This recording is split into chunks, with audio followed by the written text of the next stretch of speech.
just when you thought it was safe to come back into the water again, it's me.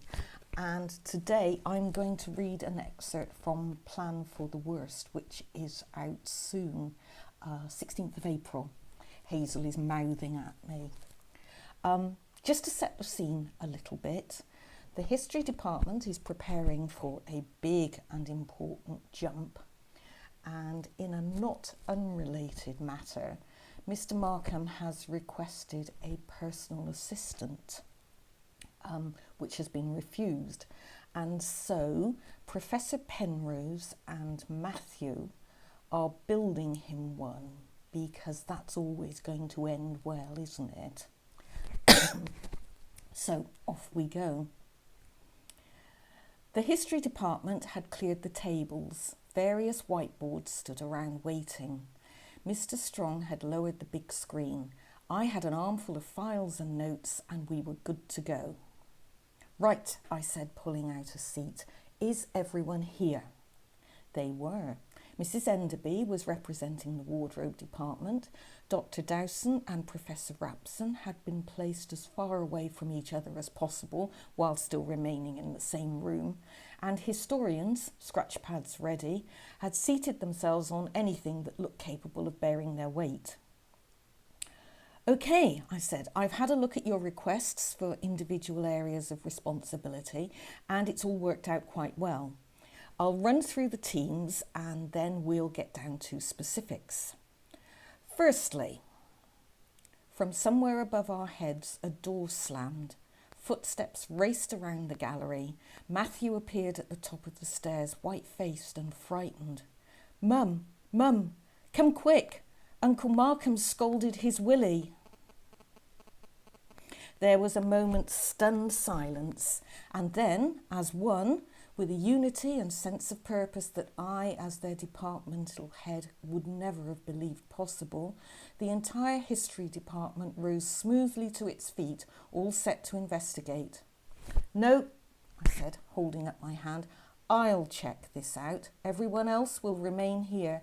Mr. Atherton, could you alert sickbay, please? I turned to Matthew. Show me. I took the stairs 2 at a time, which was something I hadn't done for some time and was pleased to find I could still do it. And we raced around the gallery to R&D. If I'd thought that without the presence of Professor Rapson things might be a little calmer than usual, I was completely wrong. It was chaos in there. The first thing I saw was a tall metal box mounted on what looked like caterpillar tracks, careering around the room and bouncing off the furniture. Fresh gouges in the wall bore witness to several collisions. As I stood in the doorway, a strange metallic voice intoned, "Would you like a cup of tea, master?" And a long metal arm with some kind of teapot-shaped device on the end hurled a glittering stream of steaming water up the walls.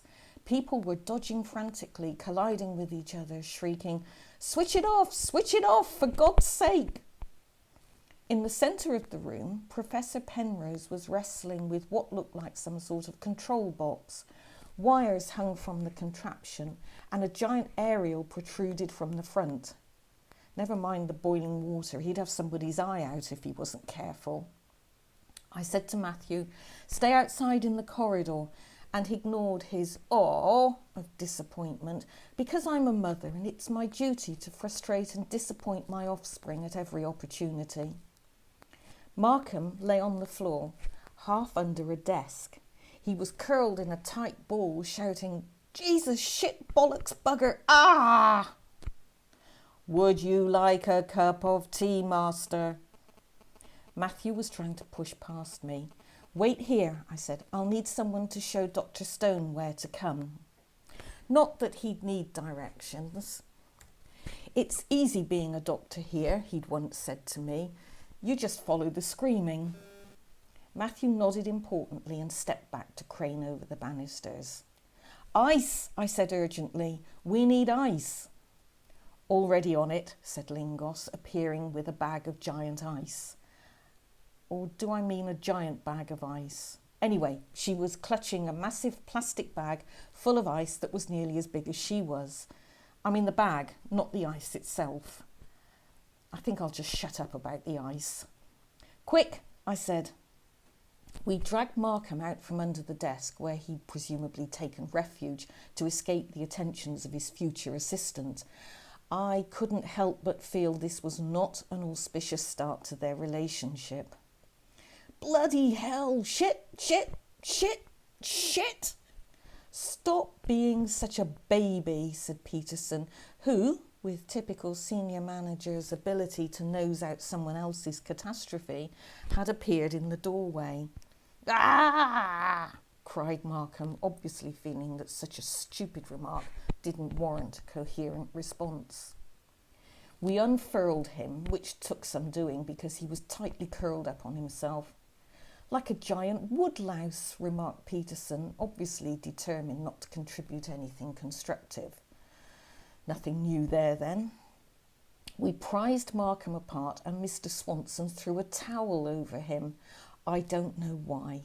He was making far too much noise to be dead, although this was Markham, so you never know. And Lingos carefully and strategically laid the bag of ice where she thought its cooling properties would be most beneficial.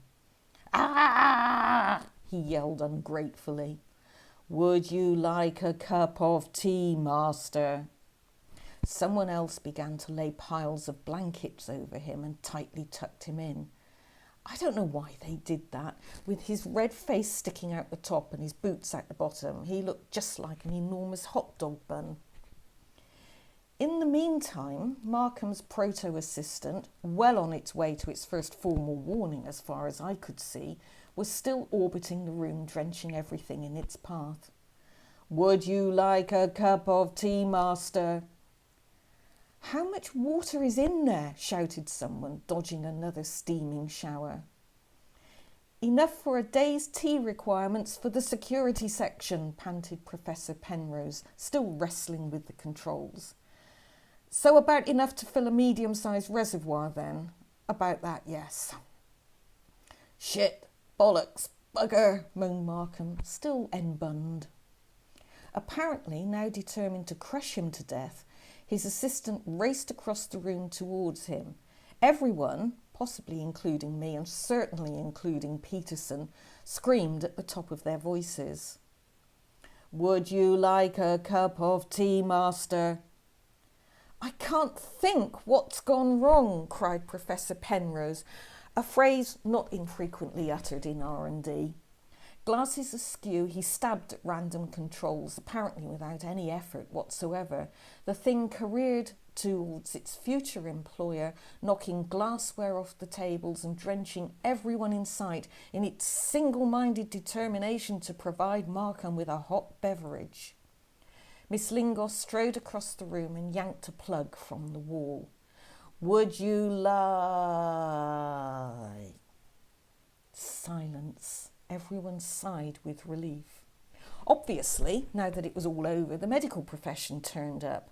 Dr. Stone first, and behind him, plodding laboriously up the stairs, Nurse Hunter, who probably had a vested interest in Markham's injuries, although whether she would regard them as a good or bad thing was anyone's guess.